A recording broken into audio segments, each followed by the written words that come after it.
नमस्ते बच्चों, मैं हूं खुशबू चौधरी और हम पढ़ेंगे कक्षा 6 की सामाजिक विज्ञान का अध्याय 10 जो कि है आधारभूत लोकतंत्र।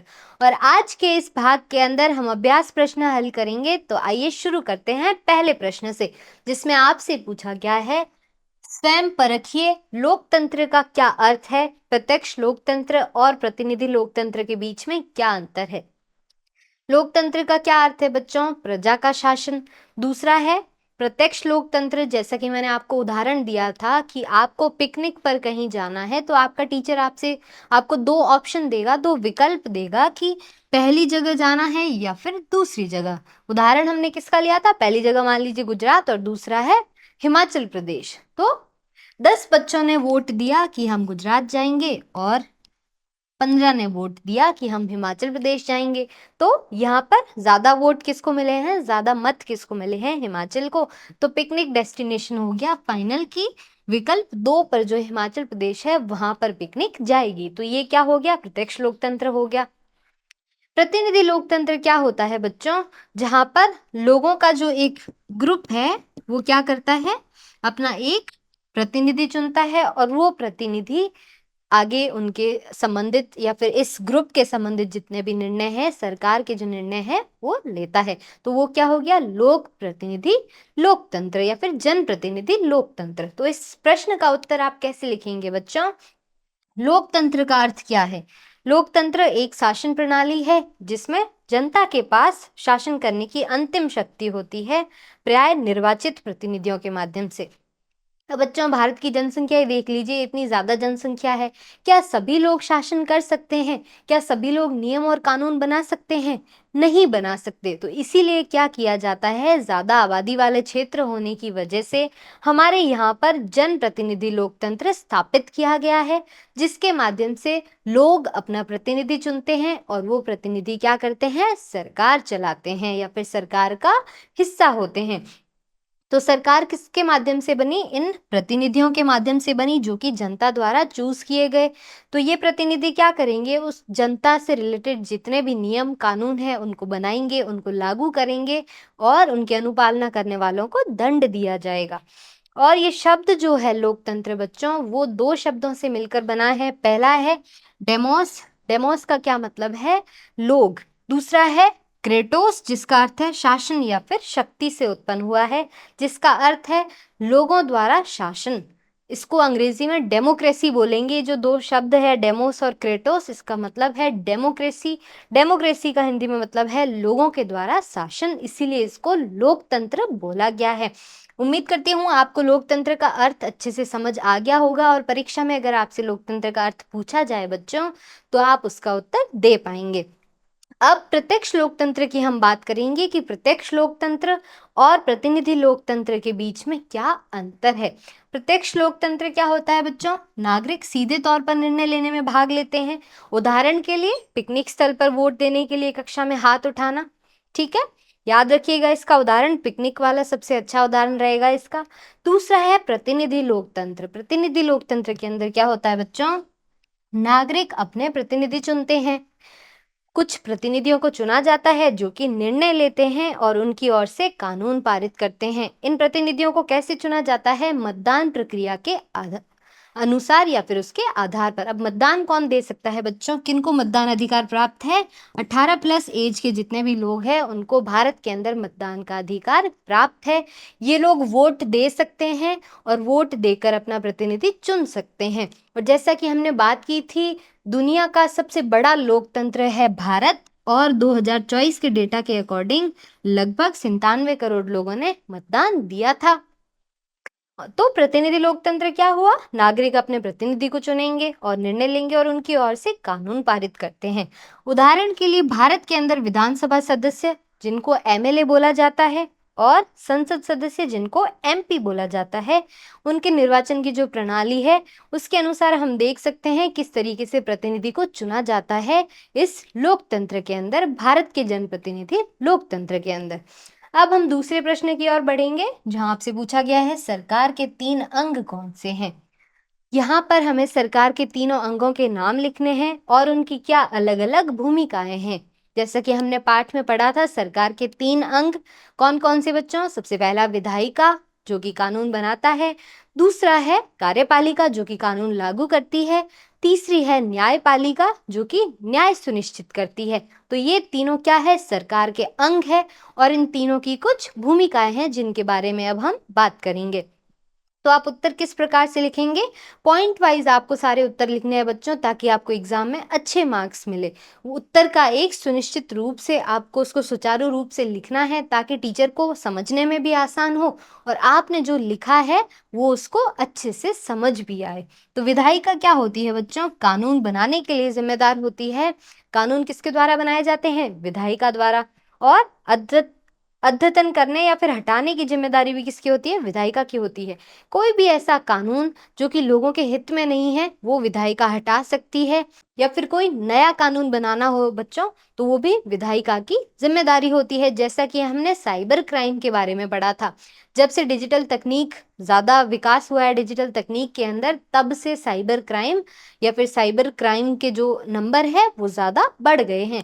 तो ऐसे अपराध जो कि डिजिटल तकनीक के माध्यम से किए जाते हैं उनको साइबर क्राइम बोला जाता है, और जो साइबर क्राइम करते हैं उनको साइबर क्रिमिनल्स बोला जाता है।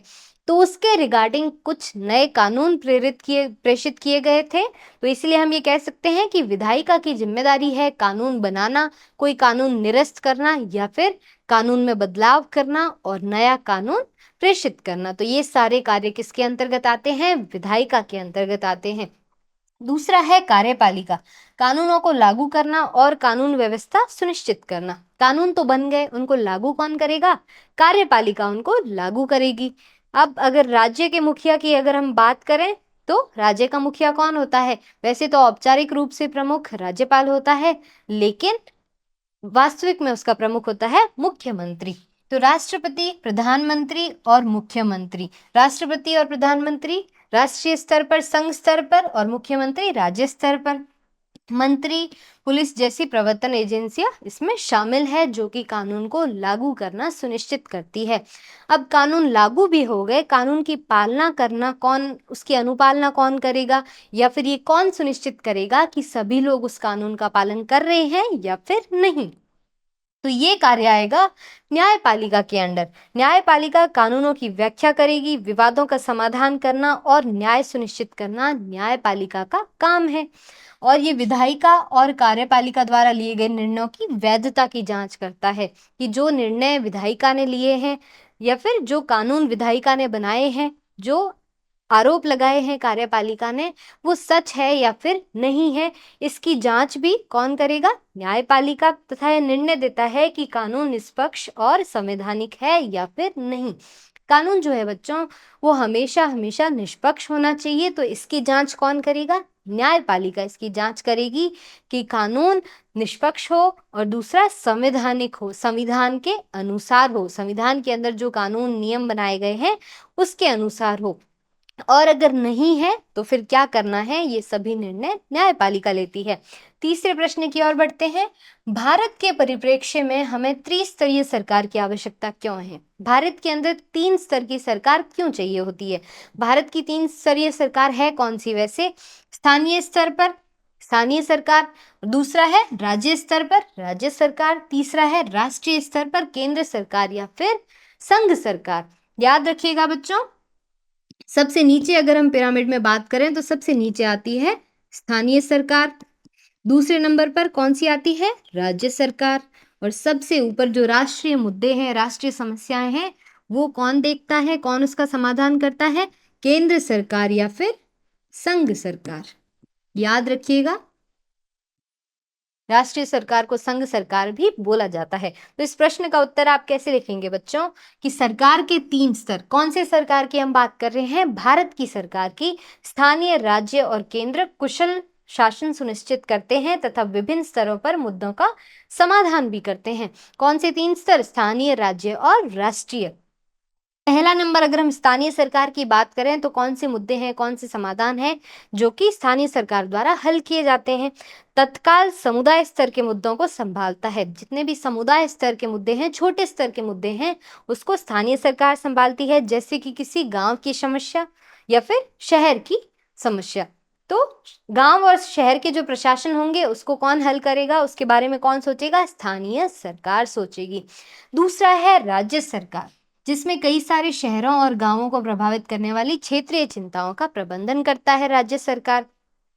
कोई ऐसी प्राकृतिक आपदा जो कि कई सारे शहरों को प्रभावित कर रही है, कई सारे गांवों को प्रभावित कर रही है, फिर ये राज्य स्तरीय मुद्दा बन जाता है और ऐसी मुश्किलों का सामना या मुश्किलों का हल कौन करता है? राज्य सरकार करती है, क्योंकि ये सभी राज्य स्तर की मुसीबतें हैं।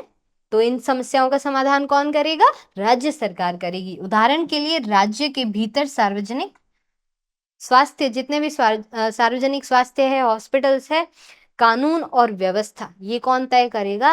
राज्य सरकार। क्यों? क्योंकि ये सभी राज्य के भीतर की सार्वजनिक सेवाएं या फिर सार्वजनिक स्वास्थ्य, कानून और व्यवस्थाएं हैं। तीसरे नंबर पे आता है केंद्र सरकार। राष्ट्रीय और अंतर्राष्ट्रीय मामलों की देखरेख करता है। उदाहरण के लिए रक्षा या फिर विदेशी मामले। हमारी जो सीमा से संबंधित जितने भी मुद्दे हैं बच्चों, या फिर विदेशी मामले जितने भी हैं, वो सभी किसके अंडर आते हैं? केंद्र सरकार के अंदर या फिर संघ सरकार के अंडर आते हैं। उदाहरण क्या क्या दिए हमने? रक्षा, जो कि हमारी सीमा रक्षा की बात हम कर रहे हैं। दूसरा है विदेशी मामले, और ये कई राज्यों को प्रभावित करने वाली आपदाएं। ऐसी कोई भी प्राकृतिक आपदा जिसने कई सारे राज्यों को प्रभावित किया है, वो किसके अंडर आएगी? वो भी केंद्र सरकार के अंडर आएगी। केंद्र सरकार उस समस्या का समाधान करेगी और बड़े पैमाने के मुद्दों के दौरान कदम उठाता है। जितने भी बड़े पैमाने के कोई मुद्दे हैं, जैसे कि पूरे राष्ट्रीय स्तर पर कोई मुद्दे हैं, सुरक्षा से रिलेटेड हो गए, तो इसके रिगार्डिंग कौन ये मुद्दे संभालेगा, कौन समस्याएं हल करेगा? ये करेगी केंद्र सरकार या फिर आपकी संघ सरकार। यह संरचना सुनिश्चित करती है कि जिम्मेदारियां विभाजित हो, शासन लोगों के अधिक निकट हो, जिससे त्वरित और स्थानीय निर्णय लेने में सुविधा हो।